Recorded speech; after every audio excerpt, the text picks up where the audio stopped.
కన్నప్ప మూవీకి అయితే వెళ్ళొచ్చాను నేను. మూవీకి వెళ్ళడమే చాలా లో ఎక్స్‌పెక్టేషన్స్‌తో వెళ్ళాను నేను. సో, దానికి తగ్గట్టుగానే ఫస్ట్ హాఫ్ చాలా డిసప్పాయింట్ చేసింది. అసలు ఫస్ట్ హాఫ్ చూస్తుంటే లిటరల్‌గా అసలు ఎందుకొచ్చాను నేను మూవీకి అన్న ఫీల్ వస్తది. ఫస్ట్ హాఫ్‌లో స్టోరీ మొత్తం కూడా మనకి 'బాహుబలి' స్టోరీని కాపీ కొట్టినట్టుగానే ఉంటుంది. స్వీట్ అండ్ షార్ట్‌గా ఒక 2 అవర్స్‌లో అయిపోవాల్సిన స్టోరీని అనవసరంగా ఎక్స్‌ట్రా ఎలిమెంట్స్ యాడ్ చేసి 3 అవర్స్ లాగారు అన్న ఫీల్ అయితే వస్తది. ఈ మూవీకి విష్ణు గారి యాక్టింగ్ డెఫినెట్లీ ప్లస్ అనే చెప్తాను. విష్ణు గారి యాక్టింగ్ చాలా ఇంప్రూవ్ అయ్యింది. మెయిన్‌లీ మూవీ చూడడానికి వచ్చిన వాళ్ళందరూ కూడా ప్రభాస్ గారి ఎంట్రీ ఎప్పుడెప్పుడు ఉంటుందా అని వెయిట్ చేసేవాళ్ళే. అందులో నేను కూడా ఒకదాన్ని. మూవీ ఎలా ఉంటుంది అంటే బిఫోర్ ప్రభాస్ గారి ఎంట్రీ, ఆఫ్టర్ ప్రభాస్ గారి ఎంట్రీ అన్నట్టుగా ఉంటుంది.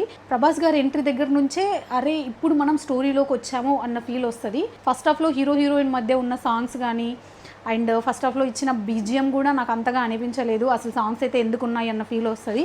మూవీ షూటింగ్ అయితే న్యూజిలాండ్‌లో చేశామని చెప్పారు. బట్ నాకైతే ఆ ఫీల్ రాలేదు. ఎక్కడో ఒక స్టూడియోలో సెట్ వేసి తీసారా అన్న ఫీల్ వస్తది. నేను ఫస్ట్ ఈ మూవీకి వెళ్ళే ముందు అనుకున్నాను, భక్త కన్నప్ప స్టోరీ మనందరికీ తెలిసిన స్టోరీయే కదా, ఇంకా కొత్తగా ఏముంటుంది అని అనుకున్నాను. బట్ కొత్తగా ఉంది. ఒక చిన్న పాయింట్ అయితే నేను తెలుసుకున్నాను భక్త కన్నప్ప గురించి. తను పూర్వజన్మలో ఏంటి అనేదైతే చూపించారు. నేనైతే మూవీకి వెళ్ళమనే చెప్తాను. ఎందుకంటే చాలామందికి భక్త కన్నప్ప స్టోరీ తెలిసి ఉండకపోవచ్చు. స్టోరీ కోసమైనా సరే మూవీకి వెళ్ళండి, స్టోరీని తెలుసుకోండి.